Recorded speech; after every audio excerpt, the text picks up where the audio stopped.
Is the current obsession with factories and their jobs based on self-defeating myths or fact? And will this nostalgia for factories actually make us poorer in the end? Hello, my name is Paul Carroll. I'm CEO and founder of Avion Wealth, an elite wealth management firm here in Texas. Around the world, not just in the United States, politicians are fixated on factories. They want to revive the well-paid factory work and restore the lost glory of the 1950s, 60s, and 70s. The problem is, those jobs aren't lost to trade and or imports. They're really lost to automation and technology. Manufacturing today is now a low value add, low margin industry, better suited for developing countries. In fact, one study shows that if you eliminated the entire US trade deficit, it would add only 1% to the workforce. The estimated cost per job in tariffs paid essentially by the US consumer will be $200,000. And these jobs will not pay $200,000. In fact, the median pay will probably be about $50,000. So unlike in the 1950s, 60s, and 70s, manufacturing no longer pays a premium over other semi-skilled jobs. We live in a hyper-specialized world. It is hard to ensure the skills that we often never even had.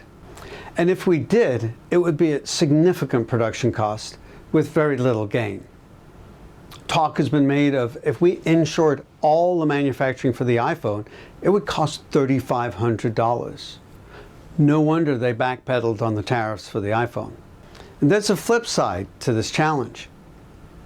If we insure this work, not only do we pay more for the products, but we pay other countries less, which sounds like a good deal until we realized that those dollars were coming back to us in the form of demand for those skills and manufacturing technologies that are unique to the United States.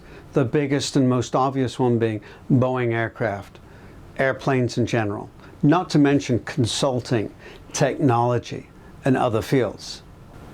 If we want to protect our supply chains, cooperating with friendly states to share with these expertise is a much better route historically than trying to bring all the skill sets in-house.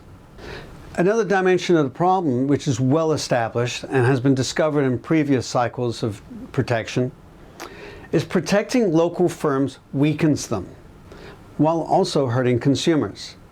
Eventually, these weakened firms will have to be fixed, including but not limited to bailouts and substantial job losses. We've seen this already in the auto industry in the 70s, 80s, 90s. It's going to cost more to fix the problem we're going to create than the problem we already have. In our most recent webinar, we talked about David Ricardo, the famous economist from the 1700s, who talked about specialization and focusing on your unique ability, importing those skills that are not your unique ability while exporting those skills that are. It is better to focus on the skills and jobs of the future, services such as consulting, skilled trades, healthcare, financial and other high value add, high margin services. And contrary to public opinion, not all service jobs pay the minimum wage. In fact, nearly all of the best paid jobs in America are in high skilled services. We're expecting job growth for skilled trades to be 5% or more over the next decade. Reshoring, remember, would add only 1% to the workforce at the cost of about $200,000 per job.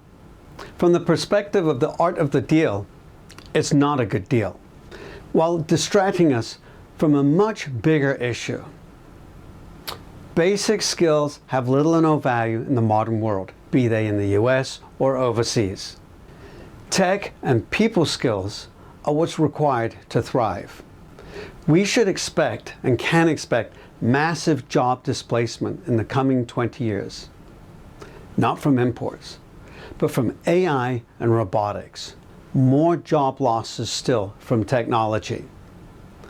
Over next 15 years in the United States, it's expected that 65% of automobiles will be autonomous vehicles that are self-driving at level 4 or above, which means in English you don't even need a steering wheel in the vehicle.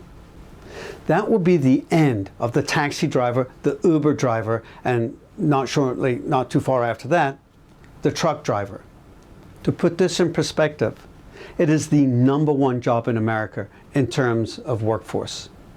The #1 job in America is going away in the next 15 years, and it's not going to be to imports. As an investor, it's really hard to know how this will all play out. But it's important to know that this talk about inshoring factory work is really a canard. It's a distractor from the bigger, much more difficult and complex issue, and that is continued job substitution by tech and automation. It's likely to cause significant social disruption over the next 15 years, and the solutions are not necessarily going to be easy. But it's easy to forget, if there's one silver lining to this, it is ever since the beginning of the Industrial Revolution, every new wave of tech and automation, though destroying jobs, eventually created even more higher paying jobs. The challenge won't be that in 50 years there won't be jobs. The challenge will be the transition in the next 15 to 20 years for those who are basically becoming more mature in the workforce, not being in a good place to be retrained or replaced. We wish you the best of investment success. Thank you.